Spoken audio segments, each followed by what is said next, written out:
All right. What's up, everybody? Good to see you on this. What is this? A Monday night? You know, we got a good treat for you coming up tonight. We got Mr. Transaction Engineer about to come in here and drop some jewels on you. Hope you brought your notepads. Hope you brought your pens, your papers, and all the other stuff you need, and your smartphone to take notes because we're talking about liens tonight. How to remove liens or how to negotiate liens to get better deals. Because if you learn how to negotiate a good deal or work out a better deal with the seller or with the bank or with some entity, third party entity, that mean more money in the bank. So we're about to get that started right now. Go ahead and drop in where you're coming in from and your name, and I give you a quick shout out. We're about to get the show started in just one momento.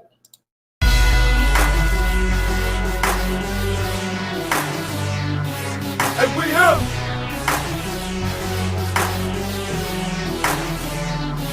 And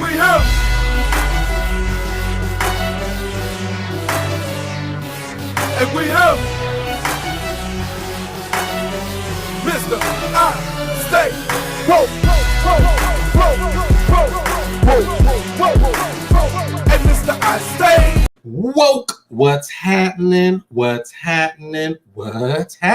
This is the student master teacher, Mr. I Stay Woke, Chris Monroe, and I'm right back at you with another real estate video. We got a good treat for you tonight. We got Mr. Transaction Engineer about to come in a second, and we got all of you watching. If you listening or watching this video and you find any type of value, just a smidget, make sure you smash that thumbs up button and subscribe if you're on the YouTube channel. And if you're in the Woke Real Estate Investors group, just give me a shout out. Just say your name, say something. Let me know you're here. Breathe on the mic. Let me know you're here so I can give you a quick shout out. I see Daniel's always ready. We got everybody ready over here. Let's see what else.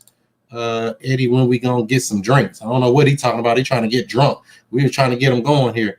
Let's see here. We got STL in the house. And for the people that's watching in the Woke Real Estate Investors group, make sure you click that little link in the description. It'll make it so it doesn't say Facebook user. It'll show your picture and your name. Just because we're in a private group, it has to get your permission to put your name out like that. That's why you're showing up as a Facebook user. But it's somebody in the STL, so that's good. So without further ado, let's bring in my brother from another mother, Mr. Transaction Engineer.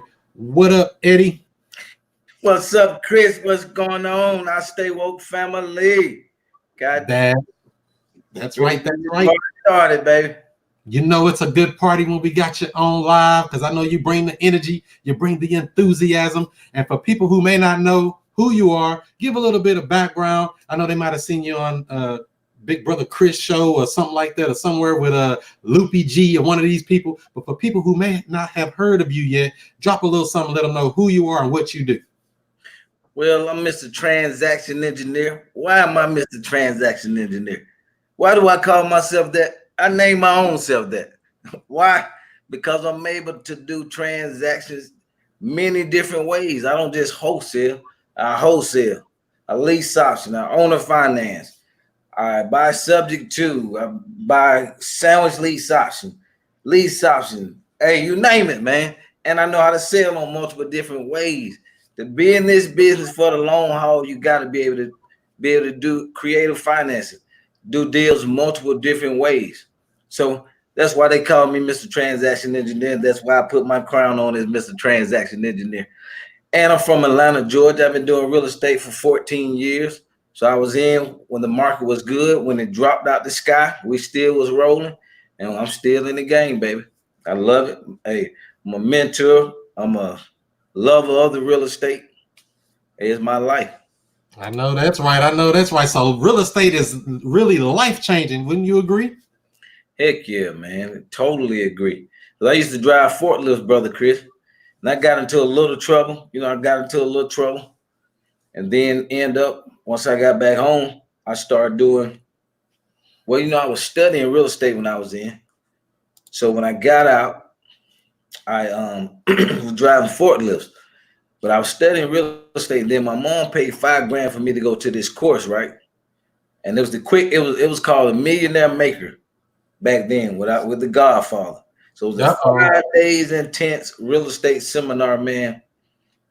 Hey, man, that was mind-boggling. And not only did I go to the seminar, Chris, I brought some deals, man, because I was so hungry. I was so ready for the change because I really couldn't. I didn't have no time off. It was either stay here. I asked my boss, could I take off for 3 days? They was like, no, you're gonna get fired. So I said, okay, well, the hell with it, man. I had 3 kids making $12 an hour. What the heck am I gonna do with that, Chris? Nothing. That ain't even enough to feed 2 of the kids. You know, kids love to eat and they get more expensive as they get older. Yeah, man. So, hey, I decided to go to a real estate seminar. It was the best thing I ever did, Chris. One of the best things I ever did. So I took some deals on the stage. We closed the subject to deal right there on the stage. When I went up on the stage, we closed the subject to deal. I went back, faxed the contract in. So right there, I'm at the seminar doing the deal. So I knew that it really works. Then 45 days later after that, I invested like $300. Back then, you used to have to run an ad in the newspaper.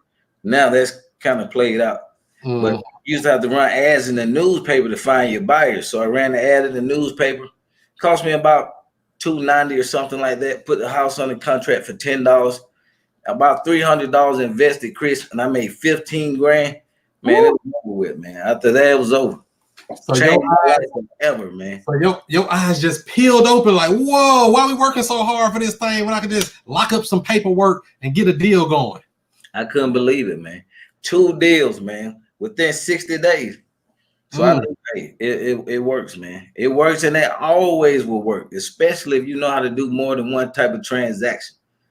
Because if you, and I'm gonna tell you, wholesalers and flippers this, if the market do crash, then hey, it's over with. Nobody's gonna buy for a second, and wholesalers, you won't have nothing to sell because nobody's doing any renovation. So you got to be a transaction engineer, guys. You got to know multiple strategies. When they tank, guess what? It's short sale time. When the market crash, guess what? That's great. It's short sale time, and it's time to have you a lot of cash so you can buy everything that comes in, because it's like going to your best favorite store, whether it's Neiman Marcus, Macy's, and it's 70% off. You got a 70% off sale.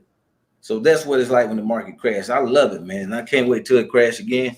I'm sorry for those who will be affected, but hey, it's time to collect. You say, I ain't make the rules. It's just how the game goes sometimes. You looking like, hey, I ain't make this game up. I'm just playing the game to win. That's all he could say, right? Heck yeah, man. We was getting for $6,000, $8,000, man. Only need 10 to 15 grand in repairs. Renting them out for $800, $900. Now them same houses that we got 20, 25,000 in are worth 130, man. What was 10 years later? 10, 11 years later. So man, I'm telling you, when the market's up, you liquidate, build that cash, keep buying creatively, subject to owner finance deals.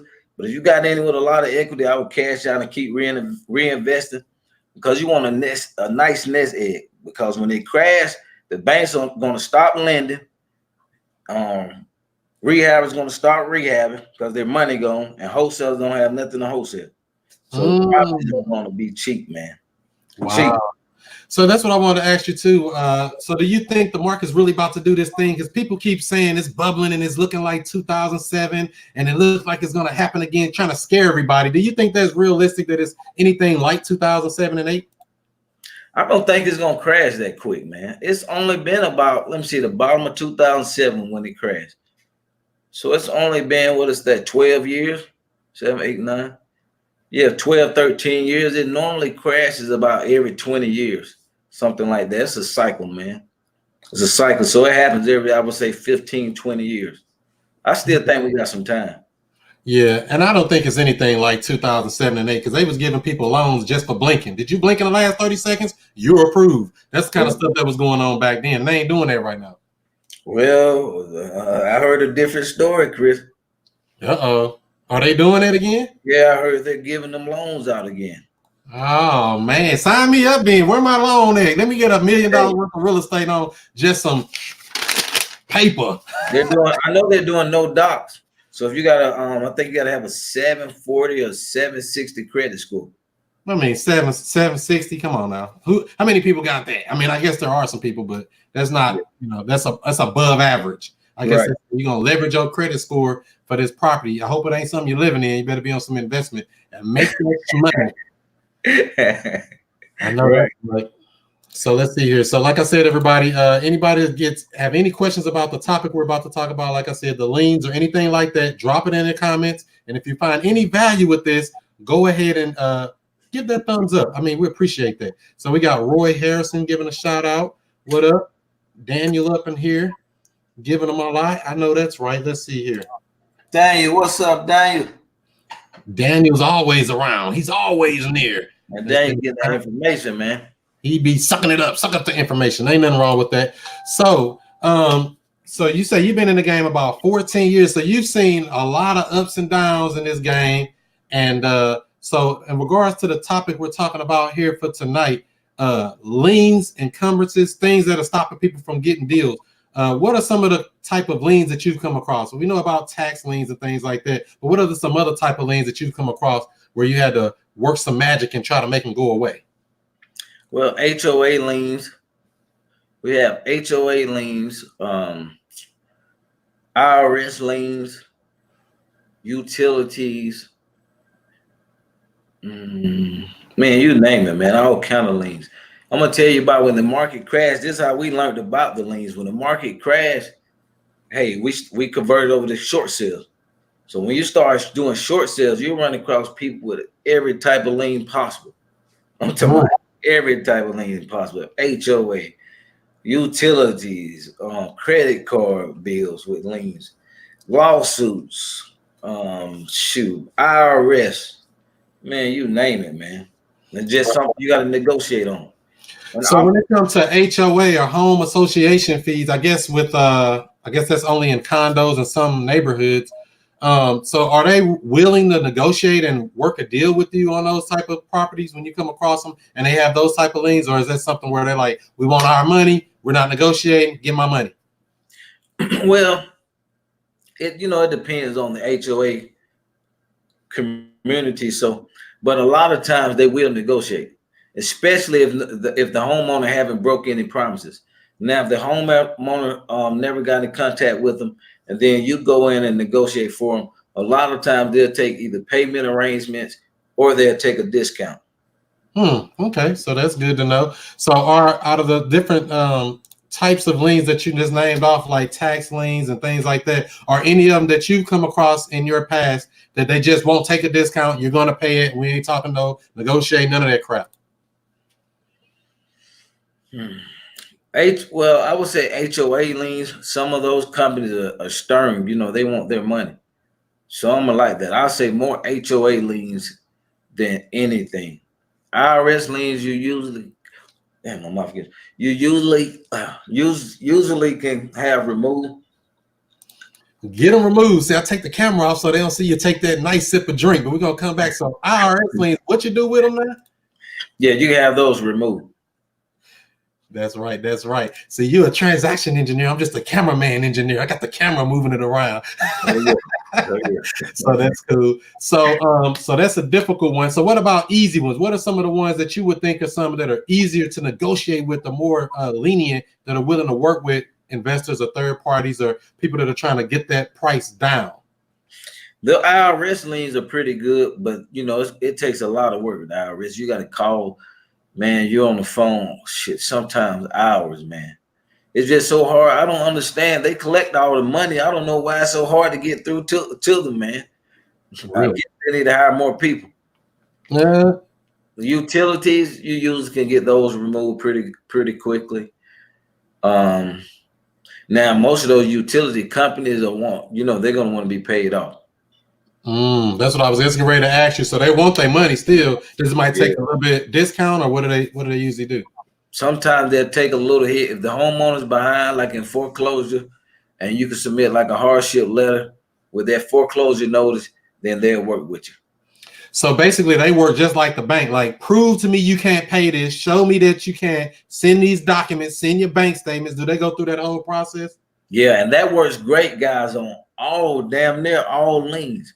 If the homeowner's having some kind of hardship, man, that's bingo. That's a big discount. Big discount, man. You fax that into them with a hardship letter explaining, they're behind on payment. They're having a bad time. They can't afford this to bank. Because either way it goes, especially if you're doing a short sale, The short sale bank, they're in first position, so they say what everybody else get. They don't care who you are. They say, well, this person right here, this utility company, we're gonna give them $200. We're gonna give the HOA $4,000. You know, they come to their number, and then they give you what they want to. So wait a minute, you're saying the first lien, the first mortgage holder, or the first lien on a note, they're the ones who get to distribute, basically, and decide who gets what? Is that what you're saying? Heck yeah. Wow. All the time, especially if they're behind on payments. Wow. So you're saying they are the boss in the whole game because they know all those other liens after that first one all get wiped out if right now they go to foreclosure. Wow. Gone with the wind. Over with. Okay. So so when you're dealing with a bank, I know that's one of the most common ones that we come across. They got a loan. And most of the times, I mean, I know that you can do the short sale. Is there any other way that you've seen that banks will take a discount on a property or something, or they just want their money and they'll or what will they do for you if you got a hardship letter and all of that stuff you submit it to the bank? What would they do? On the first position? Yeah, first position bank. So say just a regular bank, say they got first position and somebody's going through a foreclosure. Do they require I guess the whole same thing, like a short sale packet, and they'll negotiate a deal with you as well as basically for everybody else below them, or is it just for themselves? For themselves, but you got to submit all the liens. So you need to get a title search done and submit all the liens that's on the title. And have the attorney put all those liens on the HUD. Okay. So you got to submit an offer and a HUD one, which is a settlement statement when you buy a property, and the purchase price once you got a contract. When you submit the offer, you submit the offer price, and then the attorney need to do the title search and put all the liens on the HUD one, the settlement statement. So they want everything documented. They don't want to hear no talking. They want to say, send me some papers and we're gonna make this thing work. Right. Okay, that makes sense. And so in the event that that's what I wanted to ask you about too. So say there's multiple loans, say there's a first loan and a second loan, and that second loan, what if they don't want to work with you and do they really have to go off what the first loan is doing or something like that, or how does that work? Yeah, they got to go off the first. Because I actually have a house like that right now. I have a first lien position. We owed about 80,000 on it. I'm sorry, yeah, about 80,000 on it, and the second is only like a 10,000. I want them to just go away altogether, but they don't seem like they really want to work with me. They keep asking, what are you gonna do? What is the first doing, or what are they gonna do? And I'm like, oh yeah, they're working everything out, but they're not really trying to work with me too much without finding out what the first is doing. Is that do you have any paperwork where the property is behind? Yes. Great. Submit that and make them an offer about 5%. They'll take 10%, man. 10 to, I would say 20% max, but I'll start off with 5%. I would say the first mortgage is only offer y'all 2,000. If they taking a cut on theirs, they only offer y'all 2,000, 5% of whatever the balance is. Yeah, because they surely asked me, they like, well, what do you want to offer? And I was like, I was thinking $1,000, some cheap. Yeah.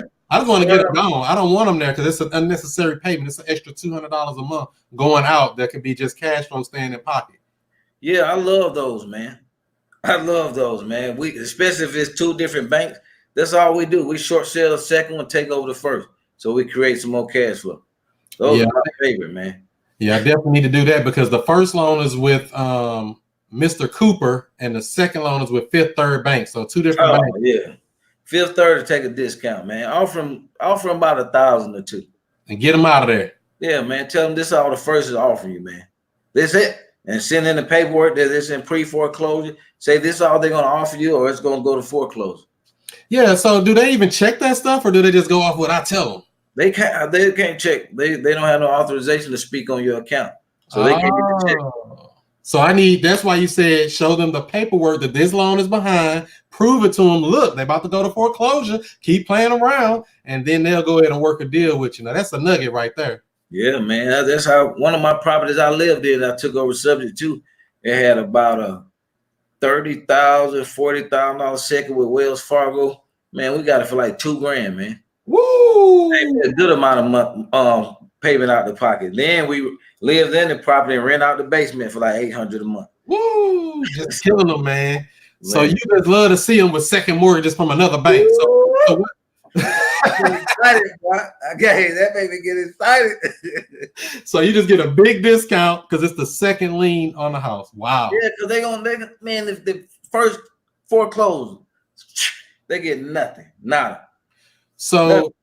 And the only way they can get in first position, they gotta pay off the first mortgage. And if they only $20,000, them paying $80,000 is highly unlikely, unless the property got a lot of equity. Now, the property got 200,000 or 300,000 in equity. I have seen them come in and try to take that first position. wow. Heck yeah, it was a rarity, but I've seen that, man. Wow, I know that's right. But And they so, got a lot of equity though, and most don't. yeah, because the one I just did, like the one I'm talking about, they owe that 80,000 plus about almost another 10 grand, so that's 90. But I sold it on the lease option for 99, so I'm ahead anyway. So I created some equity.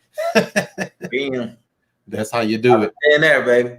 So the very important part is get the paperwork that's from the first, showing it is late, and send it over to the second. Say, look here, Mr. Second, they about to foreclose, and you might want to work with me here. I'm offering you this as a full payoff. Will you accept? So basically, that's basically how that will work. And do a hardship letter. Have the seller do a hardship letter. Hey, I'm behind on everything. I can't pay none of my mortgages. I'm sorry. Can you please work with me in the bank and take a short sale offer? Now, that's what they're going to need their hardship letter for their records anyway. Okay. Let's see here. We got a couple of questions in here. Let's see here. Does a mortgage take priority over IRS liens? That's what Grace Joe wants to know. Oh, yeah. Because they foreclosed, the IRS wiped out. Really? Heck yeah, man. So I thought it was that the real estate taxes, they get a higher priority than a mortgage though, right? Now, heck yeah, you don't pay them taxes, they're going to tighten you up. You gonna pay that if you don't pay nothing else. Yeah, that's take priority, the taxes. That's why the mortgage company, even when you get behind, they're gonna pay them taxes every year. They don't play them games. The mortgage companies have mortgages on the properties, they're gonna pay it. Wow. They know they can take the house. So have you ever seen real estate taxes be negotiated down, or they getting their money? They're not playing these games like everybody else. No, they won't all there. Them taxes, yeah, that's one you asked me who won't take a discount, them.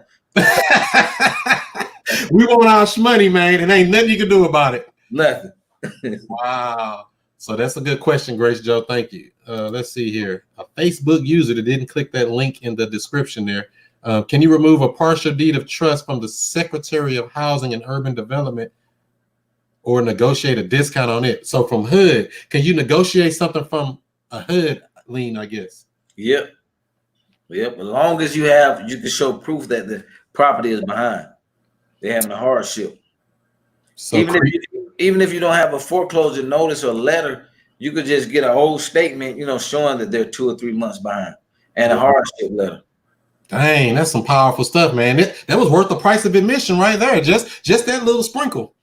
Well, man, the craziest thing about it, you've been in the business so long, you just gotta know how to change with everything, because things are always changing. So when we move into short sales, I didn't realize we're gonna have the blessing of learning about liens and negotiating on liens to get the deals done, because that's the only way the properties will move. Yeah. Short sales. By the short sale, we were selling to a lot of out-of-town investors like Asians and a lot of Spanish. So they was over that cash money. Right. Facts. I know that's right. Straight facts. All right. So and like I said, the people that's watching on the Facebook group, there's a link in the description. If you click that link, it gives permission for you to go ahead and show your name and stuff here, because we're in a private group. So as it's showing, that's why I'm showing up as a user. If you click that link in the description, it'll show your name and stuff and picture. I would like to know how you lock up deals and negotiate removing or decreasing the second position. What happens if they don't release the second lien? Do you close on it before this negotiation is finalized, or do you lock it up under contract? That's a good question for Eddie, which we'll have for him. And for while we're waiting for him to come back, like I said, for those that are watching, hit that thumbs up button, share it out if you care it out, and we're definitely gonna get the rest of your questions coming in here. while we have this small break here, I want to remind you, if you haven't already, I mean, I know you're probably watching in the Woke Real Estate Investors group, but why would you not be? Why would you not be? Join the free Facebook group, Woke Real Estate Investors on Facebook if you're watching on YouTube, and we'll get to that. So let's see here. Mr. T.E. and Chris Monroe, how many homes should we have before we go downhill? I was thinking 10 or more. Daniel, I would say get as many houses as you can. My goal is to get 30. I'm only at about 9 or 10 right now. Actually, I'm about to close on one tomorrow. So that'll put me at number 10 tomorrow. And let me go back to this other question here for Eddie. This is a long question. You might have the answer for it, Eddie. Let's see here. Mr. Transaction Engineer. Let's see here. I would like to know how you will lock up deals and negotiate removing or decreasing the second position. What happens if they don't release the second lien? Do you close on it before this negotiation is finalized, or do you just lock it up under contract? Yeah, I would lock it up under contract. They're gonna take a discount, man. They don't have no choice, especially if you could show a hardship.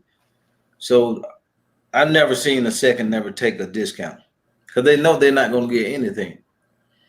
Okay. What's the other part of the question? The other part was before negotiating. I guess they're trying to say that basically that second lien may decide, you know what, I don't want to get taken off of something slick. I mean, do they even pull stuff like that, or that's illegal? Or what do you think? No, they're gonna take a discount because they know they're not gonna get anything. And as soon as the loan get 90 days behind anyway, guys, they have insurance, so they get paid. After 90 days, they get paid. The insurance company, they got their money protected, so they get paid. So whatever they collect is extra. Wow. So they're just trying to milk you for a few more dollars. Oh, yeah, they're gonna milk you, man. Even the first mortgage, once they get 90 days behind, they get paid. I know this because we used to help sue some of these banks with all that mortgage fraud. Them boys slick. They know all the legal loopholes and got the attorneys to fight the case. Oh, yeah. All right, let's see here. Do y'all know anything about mobile home buying? I'm in Florida, and the park manager giving me a hard time with buying a motivated seller property for super cheap. I don't know too much about the mobile homes. Yeah, them mobile homes is a whole nother world. I just know that you better get it super cheap from what I understand, because that stuff lose value like quick. Crazy, man. They don't appreciate. They don't appreciate, but if you got if you got a nice size one, you get paid pretty good from the lots. So like $400 or $500 a trailer. Yeah, I'll connect you to one of my buddies that specializes in that. I know they do that stuff on a regular basis, but I'm not an expert in that, and I don't claim to know nothing. Oh no. So German, let's see here. I've always wanted to know, what is the proper way to approach a homeowner about selling their home who have liens in general? Just ask them to, call them, ask them they want to sell their property. Period. I want to say, hey, you got a lien for $20,000. Can I buy your house? Just call them like a normal sales call. Call them up, see if they want to sell the property. Yeah, that makes sense. And many times, some of these sellers don't even know they have a certain lien. They think that, they might have bought the house on a quick claim deed. Don't know if they inherited some junk on a house when they bought it, and they don't even know. So, just go in it just like any other transaction, like you said. Just talk to them, see if you can try to buy their house. Once you start building that rapport with them, I've disclosed to them that, hey, yeah, I did a search and I found out there's a lien on your property. Did you know about this? Now, sometimes they do know, sometimes they act like they don't know. So every case is different. Yeah, they act. There's some actors. Hey, like my uncle always said, all actors are not in Hollywood. I know that's right. That's right. So let's see here. We got 30 houses is a good goal. Yep. I clicked on it now. Wow, what a powerful. Thanks for answering both the questions. All right, Shantae, good to see you. Now I can see you. We can see what you're talking about now. All right, we got another Facebook user saying, how do you subject to a property in pre-foreclosure? How do you subject to a property? You got to see if it's all up to the homeowner, guys. First question we ask them, do you want to keep your home or sell your home? That question, they're going to let you know whether you're going to buy the house or not. Most definitely. Because keep it. Hey, it may be a hard sell. You may be able to talk them into it, but most people are motivated. The ones we come across are just motivated. We explain to them what we're going to do, and most of them are cool with it. Yeah, I mean, I got one right now. Just came in the pipeline today on a pre-foreclosure. Exactly what he's talking about, and they only want basically $3,000 in moving expense up in Florissant. So it looked like a good house. I'm gonna give him a call if it don't get too late on here tonight, or I might call him in the morning. Just came in the pipeline today. Let's lock them up, baby. But I know they're on the foreclosure list. Oh yeah, they are with me. So the subject to this pre-foreclosure, probates, divorce. It's just different. Just got to be out there marketing, man. Hitting different lists. You got to keep marketing it. No magic list. Deals. And people in probate, they already dead, so they don't care about you taking over the mortgage. Exactly. I got a dead man on a loan. I'm quite sure he's not gonna come back mad. Yeah, I got a dead man on a loan right now. So I'm like, dang, keep that loan in his name. He dead. What they gonna do? Soon call that loan dude. The dude dead. What you gonna do?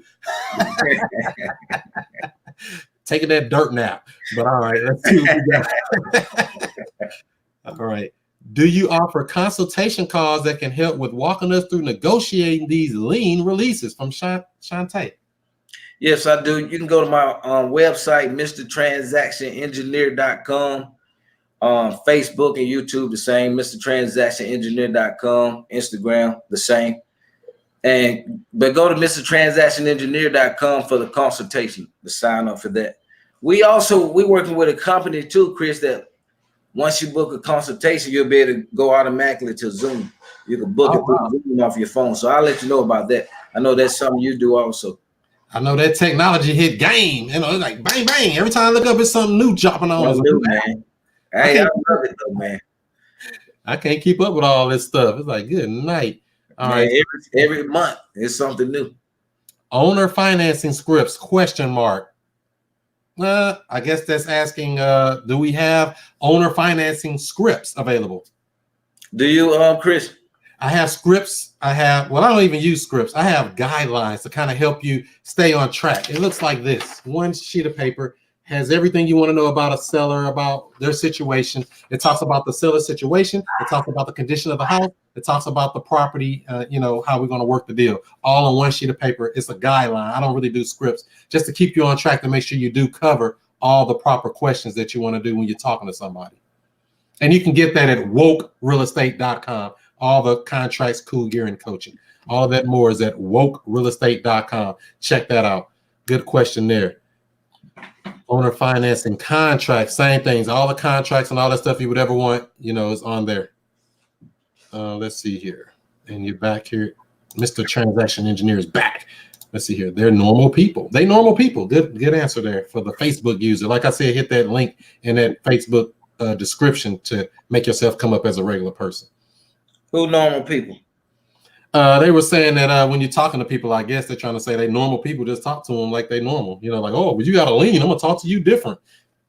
Yeah, they normal people, man. They get $8, $9, $10 an hour, man. They just a job.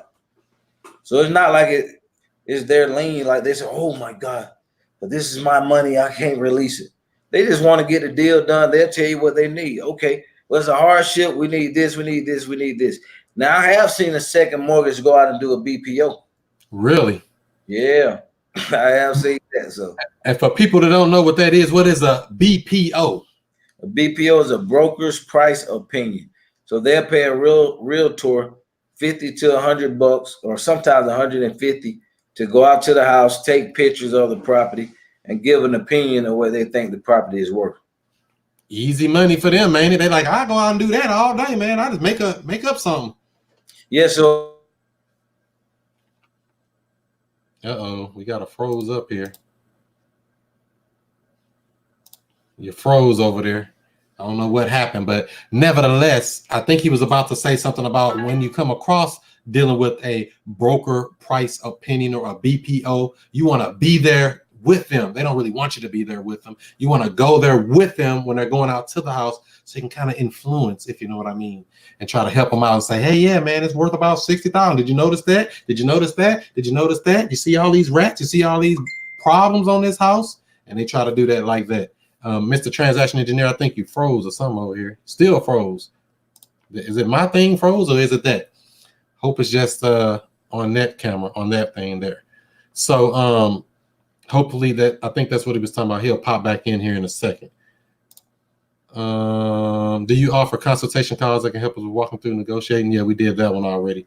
So you can either go to MrTransactionEngineer.com for that if you want Mr. Transaction stuff, or if you want to check out my stuff, WokeRealEstate.com. That's what we talk about all day. Deals. Let's see here. Guessing you were talking about a short sale. Does a realtor need to negotiate that with the lender? Negotiate that with the lender.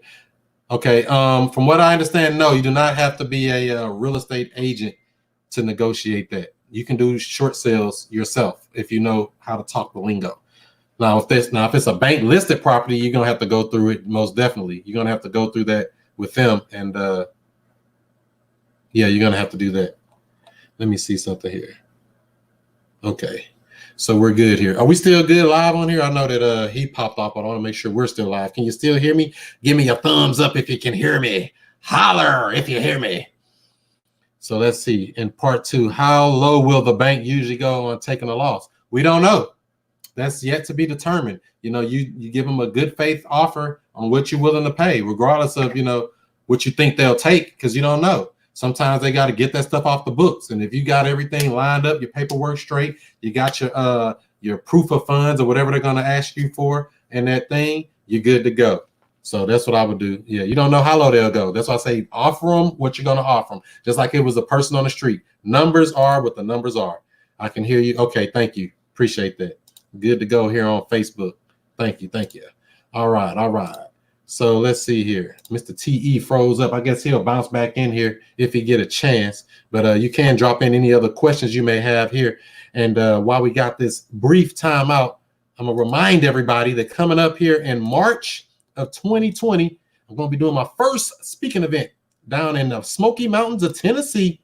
We're going to be doing the Real Estate Investors Winter Retreat down in sunny Smoky Mountains of Tennessee. It'll be a winter retreat. They're going to have drinks and food, and everything's going to be all accounted for at starting at only $597. Let me take this comment off here. So there you go. We're going to have Christina Spells out of St. Louis going to be there. The Latina CEO. You got the real estate guru Nasser is going to be there.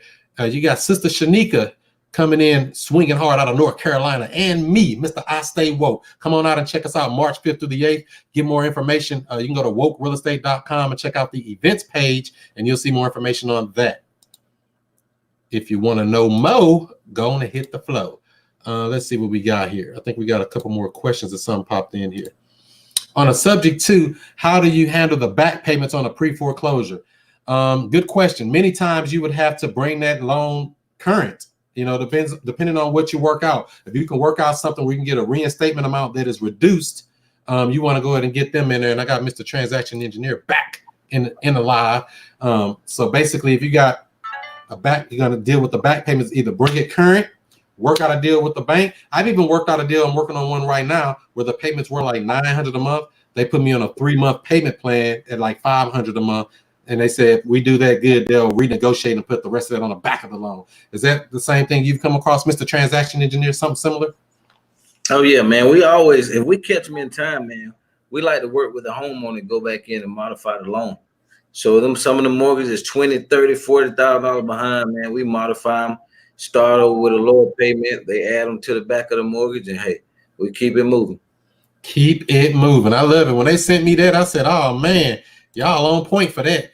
When they sent me that thing, said, oh, we can put you on a payment plan, only $517 a month. I said, instead of this $900, hurry up. Hell yeah, sign me up. So we're on our last month now, so I don't know how they're going to work the new negotiation. Hopefully they don't come with some stupid stuff trying to make us do a 40-year loan, because, you know, they like to love to pitch that. Have you come across that with banks trying to pitch you that 40-year loan?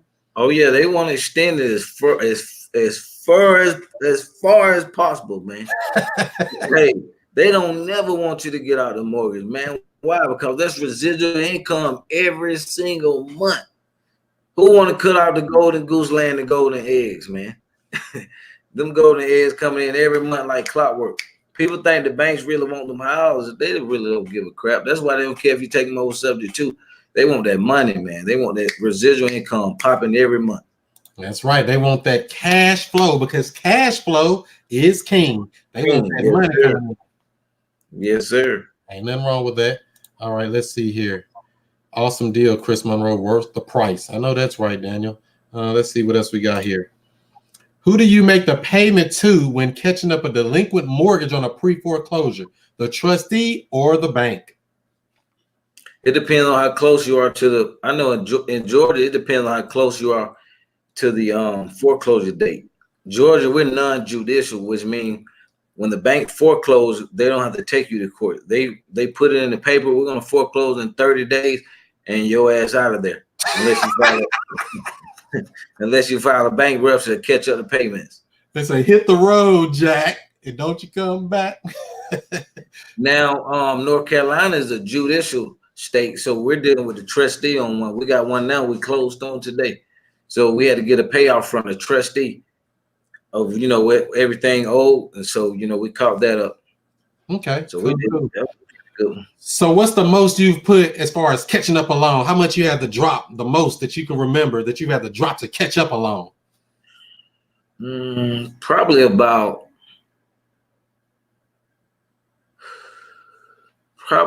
20 grand. Woo. But I probably got $100,000 worth of equity. So, if I'm not gonna catch up. Just say if it got only $30,000 worth of equity, and I'm not gonna spend 20 grand for $30,000 worth of equity. Heck no. But we will come in if we got enough time and work with the homeowner and get the loan modified. Ain't nothing wrong with that. Ain't nothing wrong with that at all. Let's see what else we got here. Have either of you ever paid to catch up a mortgage and the bank still tried to foreclose? Yeah, that's why in Georgia, you got to pay it to the foreclosure attorney. You got to have all their fees and all that stuff. You got to pay it directly to the foreclosing attorney. That way it'll get stopped, because you can pay it to the bank, and if they're not in communication, they're still foreclosing. You'll be in trouble. I know a guy. I had a guy that paid the bank, and the bank still ended up foreclosing. The attorney still ended up foreclosing. Man, he tried to fight the bank, get his money back. He couldn't get it. He never got it back. For like 4 years, man. And then try to fight against their attorneys. Man, they money too long, man. They're gonna run you out of court. They can write checks all day to get you up out of it. By the time you spend it with attorney fee, you be like, man, it's not even worth it. You might be 20 grand in the hole. Wow. Yeah, so you gotta make sure you know what kind of state you're in. Google and see if you're in a judicial or non-judicial. Judicial, they got to go in front of the court to foreclose. Non-judicial, they don't have to go in front of the court. They can pull that trigger, pull the levy, and you out of there. And get him out of here. He don't want to pay. Gotta go. Gotta go. You messing up the cash flow, baby. Right. And I guess that makes a better difference on when they're doing a foreclosure, how quickly they can get that person up out that house, right? Oh, yeah. Yeah. Okay. That makes sense. And so that when you were gone, somebody asked a question about how low do you think a bank would go? How do you know how low they would accept as far as an offer when you're doing a short sale? Well, you got to factor in the repairs. And if let me tell you this, guys, the house is in good condition, and there's no low comps in the subdivision or within a mile, I wouldn't even waste my time, man. Because the bigger discounts come from, like, if you got some low comps in the area, or the property needs a lot of repairs, or both. But if it's in real clean condition, man, no low comps, you only gonna get the lowest comp in the subdivision. Right. If it has no flaws or anything like that, man, I wouldn't even waste my time on that one. And yeah, I know you mentioned a little bit ago about the BPO, the broker's price opinion. How heavily does the bank weigh on it? Do they say what they come back with, that's gold, and we sticking to that number and don't play no games? Do they stick to that number pretty much, whatever that BPO come back at? Yeah, most of the time you do. Now, we have challenged some and got our own appraisals done. And then, there's sometimes it come in the middle between that. But a lot of times, man, but you got to come out of pocket and, get your own appraisal or BPO. And some banks will send out an appraiser and a BPO. Some banks will send out 2 appraisers. Wow. That's crazy. Man. So don't do that. So let's see here. If they get a lot of repairs, go for it, man. I'm telling you. And make sure you call the contractors on the internet. They got the big trucks. that's expensive. Hey, come out there, get the highest estimates you can, get about 2 or 3. Make sure you meet the BPO agent or the appraiser at the house. Have your repair list. And hey, show them a repair list, man. And keep stating, you know, how much you need in repairs. You want to put that price in their subconscious. Hey, man, this house needs 20,000 in repairs. Yeah, you see? Hey, man, it came in at 20,000. Can you believe this house needs 20,000 in repairs? Man, this be a good house, man. If it didn't need 20,000 in repairs, that's all he gonna be thinking about when he get ready to do that BPO. 20,000 in repairs, baby. You done programmed his mind, the subconscious mind. You done went all the way deep on him. Yeah, you gotta tighten them up. Ain't nothing wrong with it. And so Rich wants to know, what's the quickest you short sell the second mortgage? Usually about 45 days, but you got to be on it 2 times a week. You got to stay calling. Hey, following up. A lot of these liens, man, you're gonna have to do multiple calls. Really? Now, little utility liens, that's not a big deal. You usually can get in contact with them quick. But you know, IRS liens, man, some of the HOA liens, you know, it's gonna take a little work, a little leg work. You got to put in a little time. Yeah, I'm working on another deal right now where there's a HOA lien because they fixed the roof on a building, but the person that was, you know, on the condo said I didn't approve the spending money on that roof, and they got a lien on her property saying that, oh yeah, they want that $4,000. So that's crazy. She didn't approve it, so that's what she's fighting right now. That's why I ain't bought the condo yet. Shoot, man, that's HOA. Man, she may not get out of that one. Yeah, she but don't want. Now they have attorneys that can negotiate on some of this stuff, but you know they're gonna charge. Yeah, you know they're not gonna be cheap, so you might as well negotiate it on yourself, or have her negotiate on it, or even have them to put it on monthly payments, small payments, because they'll negotiate payments. They'll do a payment plan. Yeah, because it's a nice little 2-bedroom condo for only $25,000. I was gonna move in it myself. I was like, I'm about to buy it with an exception and keep that lien on there. See, people don't know you can close on a house with an exception to the lien and still close on it. Yep. That's what I was thinking about doing, but I ain't offered that to her yet. She, you know, I got to make sure her spirit is right. I don't want to be hooking people up with that kind of stuff too good. Let them fight a little bit. Yeah. Keep an ace of spades. Let's see here. They say some states are both judicial and non-judicial. Yeah. Since the loan modification takes time, how do you structure the deal with the seller? We already closed on it. We go ahead and close on the property. You close on the deal, about all that stuff after the fact. Now we have, well, guess what? We've ran across.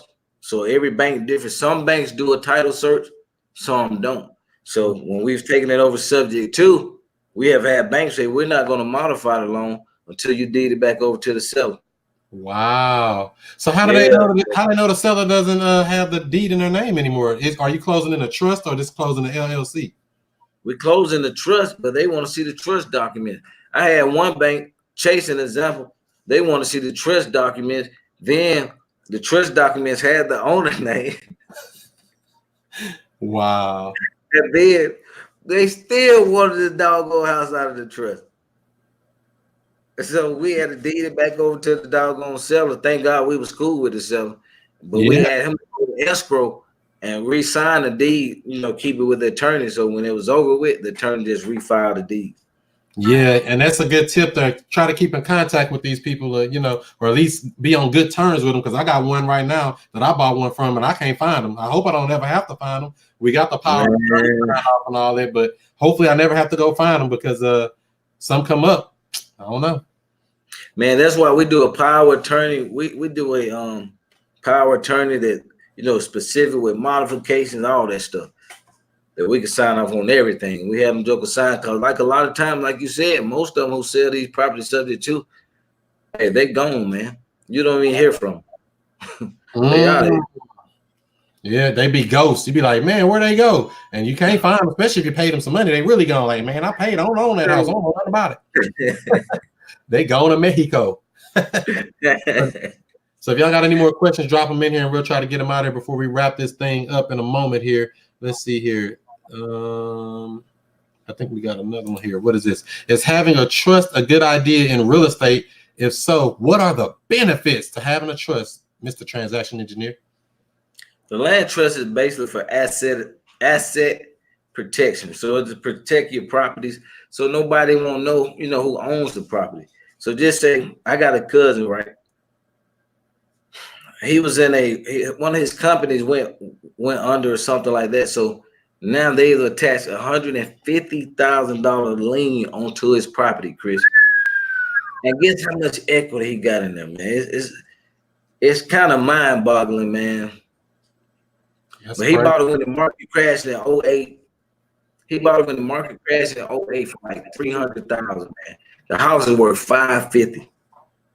$550,000. Then after he lost that lawsuit in court, they put that lien on the property for $150,000. So that messed up his money because he was planning to refinance and pull some money out. Now he can't refinance. But he would put the property in a land trust. As soon as he bought the property, just converted to a land trust, they could attack him. What, he don't own anything. You know what I'm saying? So that's the benefit of a land trust. It's just like you do something to a person, an attorney go and look your name up, and you got 10 properties, then he'll take the case pro bono. He'll get paid once he get that money from you. So he said, okay, come on, let's do it.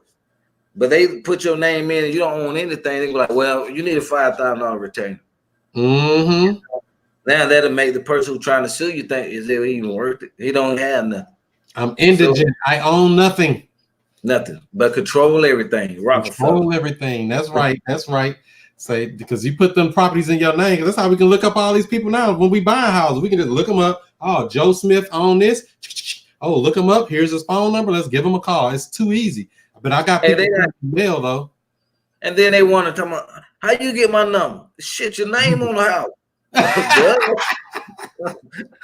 It's easy. These days, you got internet, man. You get a person number like that.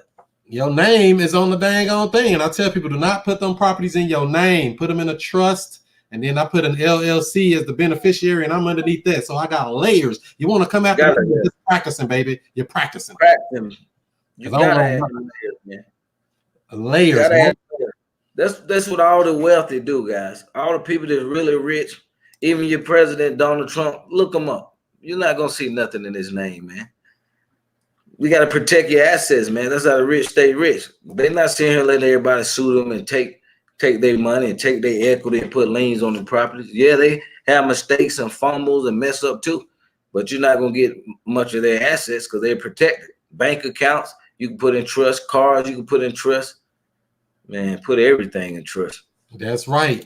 Just trust. Put the trust in trust. Put your trust in a trust. Trust. Makes sense. Makes sense.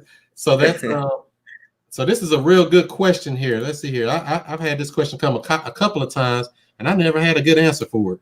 Have you ever had someone sell a subject to you and then file bankruptcy? Nope. And what do you do if they do file for bankruptcy? Is there an out to that? I know we have that document we have them sign that they're not contemplating filing bankruptcy, or if they do, they agree to leave this property out of it. But we haven't even tested that yet. Do you know any other way that you can stop them from messing up your deal by filing bankruptcy later on down the line? Oh man, I had to thank God I haven't ran across that one. That's the only boogeyman. That's a good question. I don't know, man. I'm gonna send that question up to Paul. Wait a minute, let me write that down. I asked Paul about that one. Let me know about that too, man. Let me know about that one, because that's a very good question you asked. Grace. I've been asked that about 3 times, and every time, the only way I know is, like I say, that document that just say they agree not to file bankruptcy, and if they do, or really the document says you're not contemplating filing bankruptcy, and if you decide to, you agree to leave this property out of your bankruptcy. That's just one document. I don't know if that's enforceable, but we haven't put that to the test yet. But I'm gonna see if there's another way to get around that loophole. Good question, Grace Joe. Appreciate that. Let's see what else we got here. What is your opinion on doing subject to on a property with a variable interest rate? I will if it has enough equity in it. If it got enough equity in it and I can cash flow, then I put somebody in there. But my main goal will be to put them in a credit repair program and get them financed. Yeah. That get them financed and get that loan cashed out, because you don't want to be in it jump so high where you can't cash out. So I would be doing a credit check and have my mortgage broker look at their stuff and see how long it'll take. My credit repair team, they put together him a plan. And even if I had to come out of pocket myself to get it closed out, then, you know, help with the credit repair, I'll do it if it's enough equity in it. Dang. Yeah, I accept the challenge like Black Panther. Ah! And I actually have one of them, but this house I didn't pay nothing for. I was giving it basically. So I got one like that guy signed over his LLC with the property, gave me the house, and the payment's only like $500 a month, but I got a tenant buyer and they're paying me $875. So, you know, it's free money. Nice. On a house I got for free, and they gave me $5,000 down to move in, and the house needed work. So at this point, it's a win-win. But you know, as long as nothing don't come up crazy later on, we'll be all right. Right. Good question there, Rich. All right. Can you break down the basics of a subject to deal? Do you need your own cash or do you use private money? Well, I use private money on most of my deals. I would talk to you, you know, I brought in the game and taught, you know, not to use any of my own money. So only money we use in real estate mostly is for marketing and, you know, paying people, paying the team and stuff like that. But now we bring in private money, or, you know, a lot of times we already have buyers. So if the property only 5,000-7,000 behind, then we just do a double closing with the end buyer money and close it out with their money, like we did in North Carolina today. Yeah, a double close. Ain't nothing wrong with it, because I think I'm about to do one too. I haven't found a tenant buyer yet. I got a lady that want to see it tomorrow. She got $5,000. She already approved. Don't know it. Just got to like the house, because I'm getting the house for free. So you move on in there. Approved. And she gonna give me a good cash for on that down payment. Why you approve? That's right. My payment is $530 a month whenever I close on it, and she said she can pay up to $900. She might can pay more than that. If she like the house, she's approved. We'll close that bad boy up this week. Give me that money. Hey, I just worked one, Chris. We get $2,000 a month, right? So I wanted $40,000 down for this particular property. They only had $20,000 down, right? So I had them to I added $500 extra a month towards their down payment. So now instead of making just $2,000 a month, we're making $2,500. Well, we're making $2,500 a month, and our monthly payment is only $1,400. So we're making a pretty lick like that, man. I love adding the extra, man. Okay, well, since you don't have all the down payment, how much more can you pay towards your down payment per month? Exactly. I've done creative deals with that. I let them put $3,000 down, give me another 1,000, give me another 1,000, give me another 1,000, and they do it. You know, haven't had too much problem with that yet. You got sometimes you will, but we tell them if you don't pay, then you jeopardize your option to buy. Exactly. We hold your option. Don't miss buy if you miss too many of these payments. Yeah, because you gotta, you know, that's being creative with creative real estate. You gotta love it. Let's see here. Tony Robinson Sr. broke it down just like that. Exactly. The OG. All right. OG. When assigning a contract to an end buyer, does it matter if you use your name or an LLC? Use the LLC for tax benefits. I wouldn't put it in my name, but if you just need to close and you need a check, you got to do what you got to do.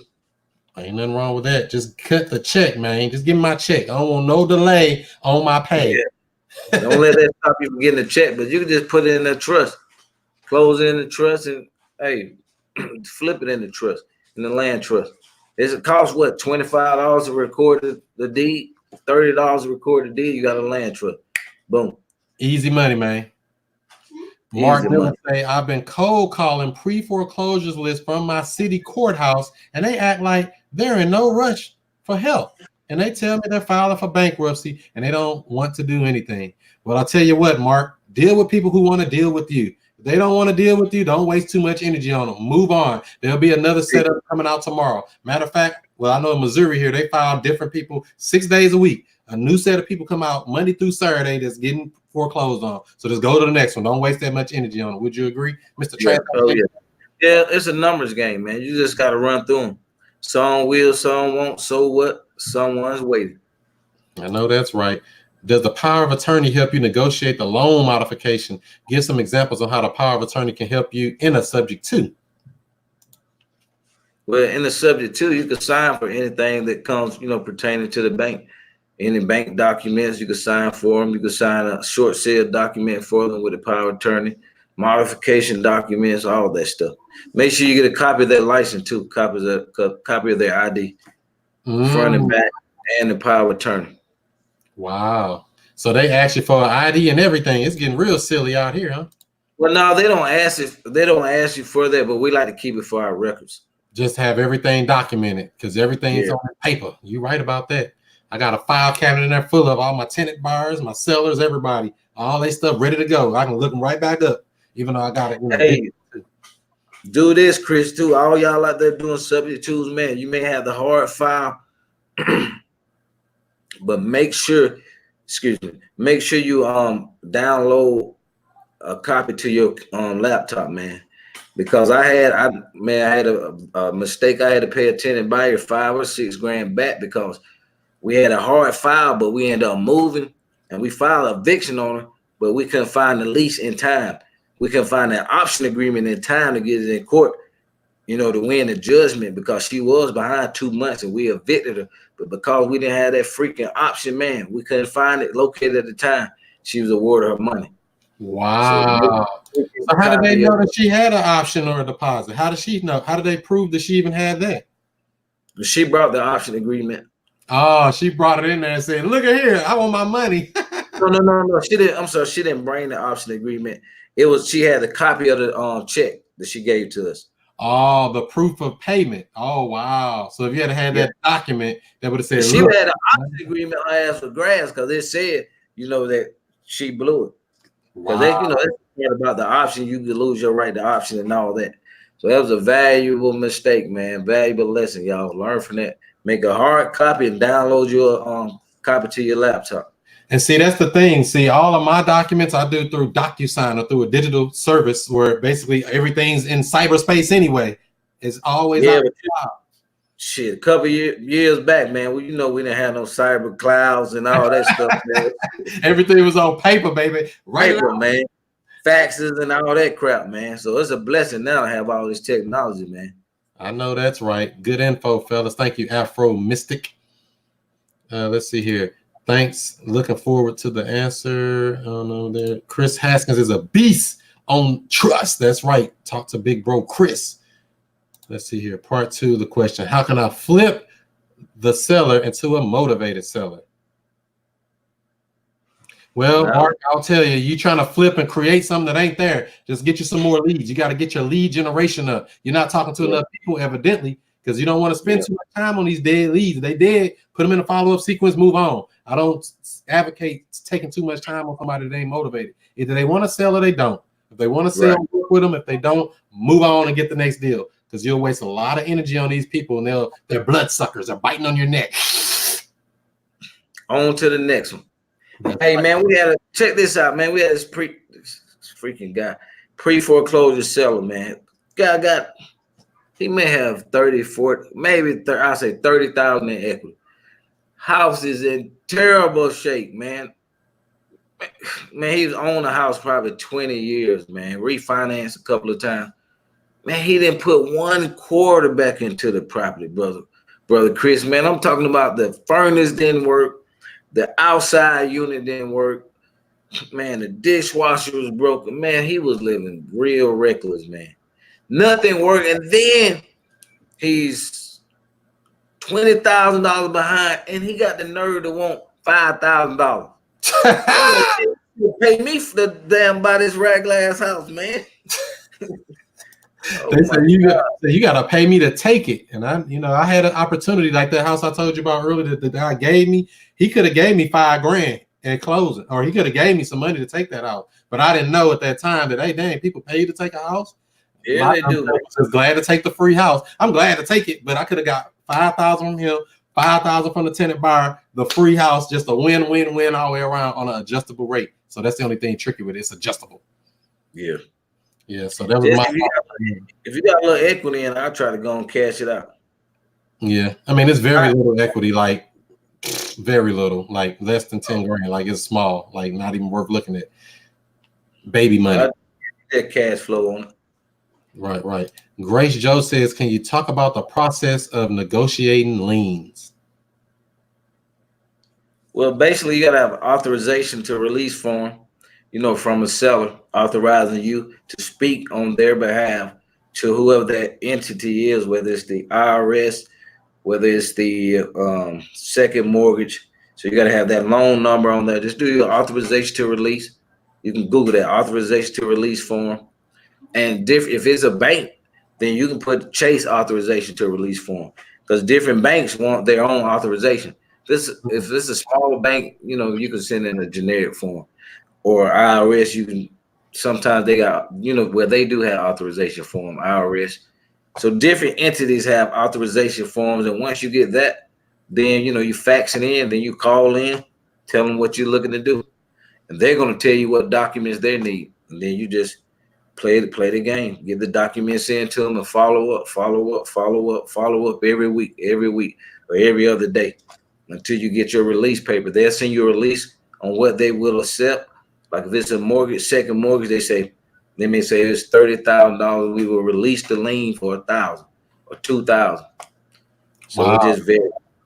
Wow, good information there. Just straight get that thing. And so for the authorization to release information, there's actually one in the file section in the Woke Real Estate Investors Group. There's one in that file section, that generic form, not the one for the IRS or any of these special case people, but just a generic one that I've used on every bank I've talked to. Authorization to release information document is in the Woke Real Estate Investors Group in the file section. So check that out. Let's see here. Who else we got here? Do builders have buyers lined up upon completion of their projects? Do you know anything about that, Mr. Transaction Engineer? I mean, some do. I wouldn't say all of them, but a lot of them will start putting the signs up, and they put up the little house first, the main house that they show everybody, and they'll be selling lots and all that stuff and selling the properties then off that model, the model home, off the model. So they usually want to get that model home done first, and then go to marketing and trying to sell them.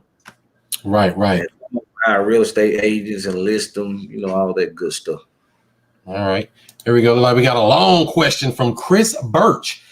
I have a potential deal. Owner bought at $262,000, owes $245,000 after 7 years.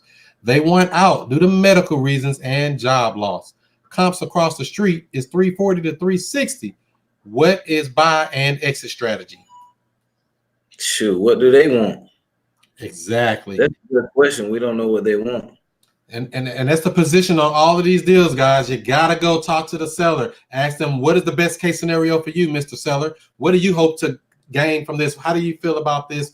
What do you think is the best case scenario for you? And they'll tell you, I just want out. Well, hurry up and sign right here for the loan balance. I'll take that bad boy over subject to and sell it on a lease option if you're not in Texas. So, that's what I would do, depending on what they want to do. But like you said, you got to talk to that seller, see what they want, and try to make a deal from it from there. Pretty simple. Let's see. We got a couple more before we wrap this up. We've been over an hour. Y'all ain't messing around tonight, huh? We said we did that one. Thanks for the nuggets, gentlemen. Let's see here. When is it too late to help the seller in a subject to deal in pre-foreclosure? If you don't have a title search done, and you need that title search done so you can see what kind of liens on the property, and the sale date the next day. Like a lot of people always call like a week or 2 or 3 days before the sale date on the miracle, but it's going to take at least 2 to 3 days to get the title search done. And depending on your attorney, if he's real busy, most people do a lot of closings at the end of the month or the first of the month. So, man, my attorney, you got to get the stuff in at least 5 days before the sale date. Really? That's what I was ready to ask you, because the quickest I think I've ever seen is about 4 to 5 days. I've never seen it go any quicker than that. I mean, some people say they've done it quicker, but I just never seen it. Now, the one thing about it, when they go into pre-foreclosure, you got to make sure you order 2 documents when you're taking it over subject to. You need the reinstatement figures. The reinstatement figures, how much, that'll tell you how much they're behind, how much it'll take to catch it up. And you want the payoff so you can see, what's the balance on the loan. So always get them to order those 2 documents, reinstatement and the payoff. 2 separate documents. Yes. Yeah, because you want to know what can you do to pay that bad boy off and what can you do to reinstate that money. Grace Joe says, thanks, Mr. Transaction Engineer. You're welcome. All right, let's see here. What type of leads do you go after for subject to and lease option deals? Also, amount of equity and type of loans. So what I go after, usually what I see these deals are either for sale by owners. That's where I find a lot of them because they already want to sell, and why didn't they list it with a real estate agent to begin with? Usually they have little or no equity, and they just want out. Or some people just think they can sell better on their own and don't want to pay that 3 to 6%. So for sale by owners or people that actually have to sell, motivated sellers like pre-foreclosures and things like that. What about you, Mr. Transaction? Would you just say the same? Yeah, I would say pre-foreclosures and for sale by owners. Yeah, same thing. And probate also. Probate. The ones with mortgages. See, a lot of wholesalers go for the ones with no mortgages, but we like our probate, especially the ones with mortgages, because they don't care about you taking over the payments. They could care less. They just say, if you're gonna give me what, $5 grand in my pocket, and I ain't got to do nothing but sign right here. Hurry up and sign, baby. So let's see here, Chris. Any recommendation on private money to do these deals? Any recommendation on private money to do these deals? Recommendation. You got to build a relationship with the private lender. That's what I would say. How would you suggest getting private lenders, Mr. Transaction Engineer? Yeah, you gotta build a relationship with them, man. You gotta know what you're talking about. But I wouldn't advise you guys, if you haven't done any deals, to get private money, unless you've done at least a deal or two, or can partner with somebody to do the deals, so you won't mess up the people's money, because you need to know what you're doing. But deal with somebody who doing deals, not somebody who think they can do a deal. They in just as worse shape as you. So we all in the same boat trying to float. So all right, Mr. Transaction Engineer, give us a last synopsis, a good last little nuggets you want to drop on us before we wrap this party up, and also how people can contact you and things like that outside of this video right here. Last nuggets, guys. Hey, get you some education, man. Get educated in this real estate business, especially if you plan to be in it for the long haul. Make sure you get educated. Learn multiple creative strategies. There's so many ways you can do a deal. Stop throwing the deals away, man. If you're just wholesaling or just rehabbing, I'm quite sure you done threw a lot of money in the trash. So get educated, guys. Get further education. I have some programs also. You guys can reach me across the board on Facebook, Instagram, YouTube, Mr. Transaction Engineer. Mr. Transaction Engineer. My website is mrtransactionengineer.com. And you can email any questions at info@mrtransactionengineer.com. Straight up, just like that. Easy to reach. No excuse not to find them. Thanks again. That was powerful. I know that's right. Let's see here. Exactly. And is there any way the original owners can come after you on a short sale deal after 5 years? Somebody. No, they have to agree to the short sale. Right. So they signed off on legal documents. That's why we have that layer of protection. We have those attorneys, and we close this stuff out. So it ain't no coming back, from what I can tell. They could try. Anybody can try to do anything, but I know that's going to do it. All right, Mr. Transaction Engineer, thank you for your time today. I appreciate you coming in and dropping nuggets on us. Hopefully everybody learned something good out of this video. And if y'all haven't, go ahead and give that thumbs up. Look at the little baby. Hey, little baby. She said, hey, and they just they had a softball tournament, man. This year they won state all-star softball, and they just won championship for the park yesterday, man. They had 7 games, man. Congratulations. Good job. On their butts. All right, Mr. Transaction here. Thank you. I'll see you on the next one. All right, guys. Have a good night. All right. So that's how we do it, y'all. Make sure if you haven't already, like, share, and subscribe to this YouTube channel. If you haven't already, join the free Facebook group called Woke Real Estate Investors Group, where we're talking about subject to wraparound mortgage, lease options, land trust, all this funky stuff, all the stuff you've been wanting to know about, all that and more. Check it out at the Woke Real Estate Investors Group. And if you need contracts, cool gear, or coaching, wokerealestate.com is the place to get it. right there, real easy. It's all laid out for you. Tell you what every package come with. If you're looking for wholesale documents, looking for lease option documents, looking for seller financing documents, if you're just looking for coaching where I can come in and hold your hand through each and every deal, I'm here to help you out any way I can. Even if I gotta help you negotiate a deal with the seller right on the phone. That's one of the best things. That service is worth it. So check it out, because the price of that's going up is way too cheap. I'll tell you that right now. Other than that, I think we got everything going here. Let's see, great video. Thank you, appreciate you, Shantae. Appreciate you all. And let's see here. EK, thank you, thank you. I think everybody's good here. So we're gonna get up out of here and do some more woke stuff. So do what you do, be who you be, and I'll see you before you see me. Peace out, family.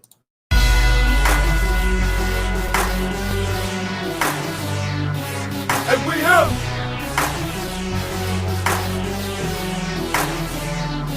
And we here.